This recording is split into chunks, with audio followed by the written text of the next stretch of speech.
Jury judgement చేయాల్సిన పనిలే, already judgement ఇచ్చేశారు. పబ్లిక్ స్కూల్ కావాలనేటువంటి డిమాండ్లు ఏకగ్రీవం. అయితే ఈ గెబ్లాలపేట ఏంటంటే నాకు అర్థం కాదు. నా పేరు వచ్చింది గెబ్లాల పేరు ఏంటి, ఎక్కడ వచ్చిందండి? అది మార్చుకోండి నా పేరన్నా. ఇది గెబ్లాలపేట అంటే గెబ్లాల నుండి పేట.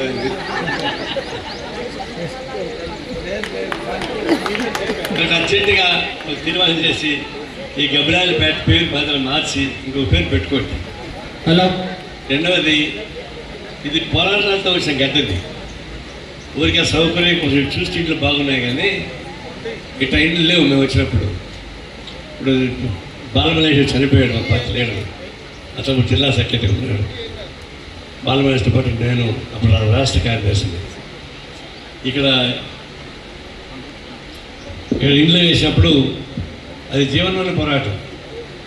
ఇల్లు రౌడీలు వెకేట్ చేయడం, మళ్ళీ దానిపైన వేయడం, కొట్లాడడం, రాత్రి వాళ్ళు కాపలా కాసిన గతంలో ఉన్నాయి. ఇక్కడ అందులో పోరాటం చేసేవాళ్ళు ఇక్కడ ఉన్నారు. ఇంకా అది పోరాటంలో వచ్చినటువంటి కాలనీ ఇది.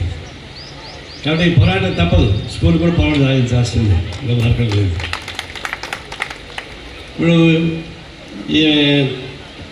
చెప్పింది అది కవిత అనుకుంటా, నాకేం చదువు లేదు అని చెప్పేసి మాట్లాడింది. చదువు లేకపోయినా రేవంత్ రెడ్డి కన్నా ఎక్కువ బాగానే మాట్లాడింది. ఆయనగా ఇది మాట్లాడారు. కాబట్టి అదేం బయలు చదువులేదని అనుకోబాకండి. మామూలుగా మాతృదేవోభవ, పితృదేవోభవ, గురుదేవోభవ. గురువుకి 3వ స్థానం, అంటే చదువుకు 3వ స్థానం. తల్లిదండ్రుల తర్వాతే కదా. అలా చదువు ప్రాముఖ్యత. చదువు లేనివాడు వింత పశువు అని ఎప్పుడో చెప్పారు. చదువు ఉంటేనే అభివృద్ధి. 10% అక్షరాస్యత ఉన్నటువంటి రాష్ట్రం ఏదైనా ఉంటే అది కేరళ రాష్ట్రం. కేరళలో 100 మంది అక్షరాస్యులే. ఇప్పుడు రీసెంట్గా వాళ్ళు ఏం చేశారంటే ఆ రాష్ట్రంలో పేదరికం అనేది లేదు అని అధికారులు చేశారు. అందువల్లే అక్కడ రాజకీయ చైతన్యం పెరుగుతూ ఉంది.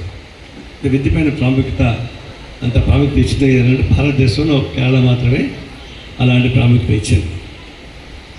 అక్కడికి రేవంత్ రెడ్డి పోయి గొడవ పెడుతున్నాడు. ఇక్కడేమో స్కూల్ పెట్టడు, 10% స్కూల్లో కేరళపై అది కేకలు వేస్తున్నాడు, కుప్పిగతులు వేస్తున్నాడు. ఎందుకే నీ సంగతి ఇక్కడ చూడవా, ముందర ఈ జవహర్ నగరం చూసుకో, ఆడ స్కూల్ పెట్టమని అడుగుతున్నాం. ఒక పాలసీ కట్టుకుంటున్నాం. నాకు చెప్పారు, లిక్కర్ వైన్ షాప్స్ ఏ ప్రాతిపదిక ఇస్తున్నారు? 10,000 మంది జనాభాకో 20,000 జనాభాకో ఇస్తున్నారు, ఏదో ప్రాతిపదిక. కనీసం వైన్స్ ప్రాతిపదికన పెట్టబోయే స్కూళ్ళకి ఆ ప్రకారం స్కూల్ పెట్టండి. ఇప్పుడు 1,00,000 మంది విద్యార్థులు ఉన్నాయి ఇక్కడ. కనీసం ఒక 5-6 గ్రామ పంచాయతీలు ఉన్నాయి. ప్రతి గ్రామ పంచాయతీలో ఎలిమెంటరీ స్కూల్స్ ఉంటాయి, మండలంలో జూనియర్ కాలేజీలు ఉంటాయి. అట్లా ఎత్తుకుంటే కూడా కనీసం 5 నుంచి 1000 స్కూల్స్ ఉండాలి. ఆ జనాభా ప్రకారం 1,00,000 మంది విద్యార్థులకు సరిపడాలంటే ఒక స్కూల్కి ఎంతమంది లెక్కేస్తే మీకు తెలిసి ఉంటుంది కదా, ఒక 1000 స్కూల్ మినిమం ఉండాలి. 1000 స్కూల్ మన 2 స్కూల్ కూడా కొట్లాడుతున్నారు కదా. జనాభా ఉన్నారు, భూమి ఉంది. భూమి లేక కాదు, ఇప్పుడు ఎక్స్ సర్వీస్ మెన్ వాళ్ళు ల్యాండ్ అంటున్నారు ఇక్కడ. ఇది పెద్ద ర్యాకెట్. ఇది నేను విశాఖపట్నం నుంచి చాలా చోట్ల ఫైట్ చేస్తున్నాను. రెవెన్యూ వాళ్ళు ఏం చేస్తారంటే పాత డేట్లు వేసి ఏదో ఒక బొమ్మ పెట్టి ఇది ఎక్స్ సర్వీస్ మెన్ అని చెప్పేసి రికార్డు సృష్టిస్తారు. సృష్టించినటువంటి పాత డేట్ వేసి అదే డేట్లో ఇంకో వాళ్ళకి రిలీజ్ చేస్తారు. 5 ఏళ్ళ తర్వాత వాళ్ళు అమ్ముకోవచ్చు. 5 ఏళ్ళ తర్వాత అమ్మేషన్ ఇంకోటి తీసుకుంటాడు, ఒక రికార్డు సృష్టిస్తాడు. ఆ భూమిని రియల్ చేసి అమ్మేస్తాను. మేము పట్టుకున్నాం అక్కడ విశాఖపట్నంలో. ఆయననాడు అంటే హైదరాబాద్ అడ్రస్ ఇచ్చారు. హైదరాబాద్లో మొత్తం వెతికాం, ఆ అడ్రస్సే లేదు. అంటే బోగస్. మనుషులు ఉండరు, ఫోటోలు ఉంటాయి, రెవెన్యూ డిపార్ట్మెంట్ చేసుకుంటారు. ఈరోజు రాసింది 5 ఏళ్ళ కింద రాస్తారు, ఈరోజు సేల్ చేస్తారు. అలాంటి బోగస్ ప్యాకెటింగ్ జరుగుతూ ఉన్నాయి. ఇక్కడేం జరుగుతుందో నాకు తెలియదు. ఇప్పుడు ఎక్స్ సర్వీస్ మెన్ అట్లాంటి బోగస్ వేసామని ఉంటే వెరిఫై చేయించమని చెప్పాల్సిందే. దాన్ని అవసరమైతే వాళ్ళ పట్టాలు ఉన్నట్టు ఖాళీగా ఉంటే మనం అక్కడి నుంచి కూడా చేసుకోవచ్చు, అదే స్కూల్ కట్టుకోవచ్చు. ఎవరోసారి రాని ఇదంతా వేసాము, గవర్నమెంట్ పరీక్షలు వేసాము. కాబట్టి ఇది ప్రభుత్వం చెరుక బెల్లం పెట్టుకుంటే పెట్టదు, దానికి అన్ని రకాల సాధన చేసేందుకు సాధ్యం కాదు. ఇప్పుడు నేను 2 రోజుల క్రితం రేవంత్ రెడ్డి గారిని ఒక కార్పొరేట్ స్కూల్ ఓపెన్ చేశారు ఈ చిక్కపాకలో. జస్ట్ ఈ కార్పొరేట్ మోడల్, దాని ఓనర్ బీజేపీ వాడు. అక్కడ మేము ఇనాగ్రేట్ చేస్తున్నాడు. ఎక్కడో ఇనాగ్రేట్ చేయడం ఎందుకయ్యా, 300 బస్సులో పోయి కూడతాడు ఎందుకు? ఇక్కడ నువ్వే కట్టు కదా స్కూళ్ళు, రైట్ హ్యాండ్గా ఉండొచ్చు కదా. ఇంత కష్టపడి ఇల్లు వేసుకున్నారు, 3 లక్షల మంది జనాభా ఉన్నారు, వాళ్ళ పిల్లలు ఉన్నారు, వాళ్ళకి సంబంధించిన స్కూల్స్ వాళ్ళకి పెద్ద కష్టం ఉంది. అది చేయాల్సిన అవసరం ఉంది. ఫండ్స్ కూడా ఉన్నాయి. మేము 15% ఎడ్యుకేషన్కి ఇవ్వని కోరుతున్నాం. ఇప్పుడు 8% అది ఇచ్చేట్టున్నారు. అది కూడా సరిపోదు, ఇంకా పెంచుకోవాలి. అందువల్ల విద్యకు మాత్రం ప్రాముఖ్యత ఇవ్వాల్సిందే. 2 కూడా అంశాలు బయటపడుతున్నాయి. ఇప్పుడు సింగిల్ లేడీస్ ఉన్నారు, ఇందాక ఒక మాట్లాడింది. సింగిల్ విడోస్కి పెన్షన్ ఉంది, మరి మీకెందుకు రాలేదు పెన్షన్ తెలియదు. అంటే విడోస్ పెన్షన్ ఉంది, అది కూడా రాలేదని చెప్పారు. ఇప్పుడు వికలాంగుల పెన్షన్ ఉంది పిల్లలకి, అది కూడా ఇక్కడ రాలేదన్నారు. దాని మూల కారణం అంటే ఆధార్ కార్డు లేదు.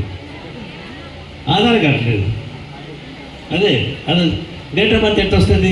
ఇప్పుడు సెంట్రల్ గవర్నమెంట్ కూడా పెట్టింది SIR సర్ అని, అంటే ఉన్నవాడిని బతికున్నాను చంపేస్తారు వాళ్ళు. ఇప్పుడు మా నాన్న పేరు చెప్తారు, మా నాన్న పేరు నేను చెప్పగలనా? ఆయన ఎప్పుడు అప్పుడు జాతకాలు ఉన్నాయన్నా, డేట్ ఆఫ్ బర్త్ ఏమున్నాయా? లేదు కదా.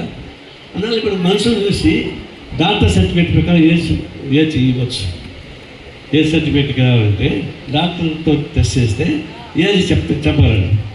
ఆ ప్రాతిపదికన వాళ్ళు సర్టిఫికేట్ ఇవ్వచ్చు, date of birth age certificate ఇవ్వచ్చు. ఆధార్ కార్డు మనుషులు చూస్తున్నారు, వెరిఫై చేస్తున్నారు, వాళ్ళు ఆధార్ కార్డు ఇవ్వాలి. అందువల్ల నేను ఆధార్ కార్డు కోసం కొట్లాడాల్సి వస్తుంది, సింగిల్ లేడీ పెన్షన్ కోసం కొట్లాడాల్సి వస్తుంది, తర్వాత వికలాంగుల పెన్షన్ కోసం కొట్లాడాల్సి వస్తుంది. ఇవన్నీ వస్తాయి తప్ప మనకు చదువులు రావు.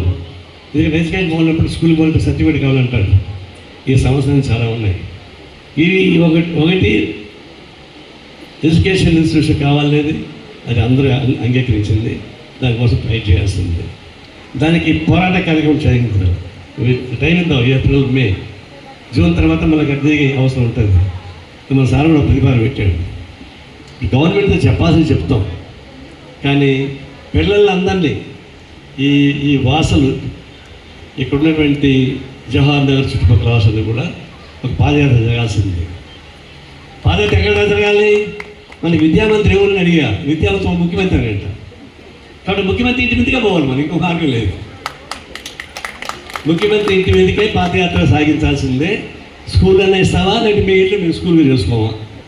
మీ ఇంట్లో కూర్చొని బడి పెట్టుకుంటాం, కొంత మేమే పాఠాలు చెప్తాం కావాలంటే. అందువల్ల ఇది సాధ్యం కాదు. ఊరి కొత్త మాటలు కాదు, గట్టి మాటలు కావాల్సిందే. ఇటు ఆందోళన చేయాల్సిందే.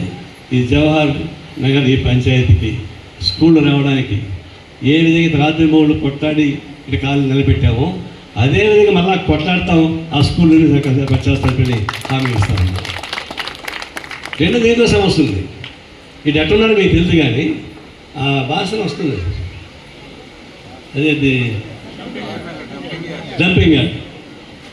ఆ డంపింగ్ మొన్న అసెంబ్లీలో నెల్లిగడ్డ సత్యం సిపిఐ ఎమ్మెల్సీ ఈ స్కూల్ గురించి మాట్లాడితే మీ ఎమ్మెల్యే మల్లారెడ్డి ఆ డంప్ యార్డ్ గురించి మాట్లాడుతున్నాడు. అంటే డంప్ యార్డ్ అంటే వాళ్ళ కాలేజీకి ఏమైనా ఇబ్బంది ఉంటుంది. ఇప్పుడు నేను కోరుతున్నాను, నేనే ఈ డంపింగ్ యార్డ్ని ఖాళీ చేయించాల్సింది, ఇంకో ఆర్గం లేదు. ఇక్కడ కూర్చుంటే వాసన వస్తుంటే ఎట్ట భరిస్తారు? అది మన గోరెంటి వెంకన్న పాట గుర్తొచ్చింది నాకు. గోరెంటి వెంకన్న పాట పాడాడు. ఇప్పుడు మాంసానికి మసాలా చేస్తే ఆ మసాలాకి ఈ కంపు వచ్చి కొట్టేస్తా ఉందని చెప్పేసి ఒక పాట పాడాడు. ఆ పాట నాకు తెలియదు, సంసారం తెలుసు కాబట్టి. నేను కోరుతున్నా రేవంత్ రెడ్డిని, నువ్వు ఈ కాళ్ళకి వచ్చి 1 గంట సేపు ముగ్గు పూసుకోకుండా ఉంటావా? చెప్పలు చెబుతుంది.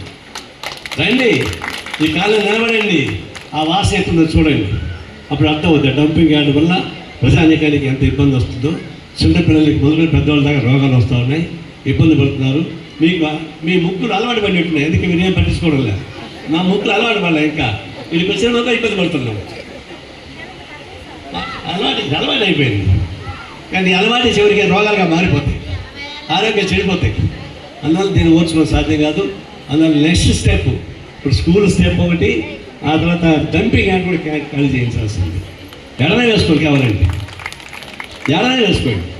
నేను శాంపుల్గా ఒకటి చెప్పదలుచుకున్నాను. నేను అనగాపల్లిలో వెళ్ళినప్పుడు ఈ డంపింగ్ యార్డ్ గొడవ ఫ్యామిలీస్ అంతా వచ్చి అడిగారు. దానికి మధ్యలో ఉంది, అది చాలా కంపు. నేనంటే ఒక తట్టమెట్టి తీసి ఎదురుగా ఆఫీస్ ఉంది, ఆఫీస్ ముందర పడేశాను. చేసేది పెట్టి వారం రోజులు టైం ఇస్తున్నాం, ఈ దీనిలో ఉన్న చెత్త అంతా తీసుకొచ్చి మీ మున్సిపల్ కమిషనర్ ముందర పడేస్తా చెప్పి ఇంటి ముందర.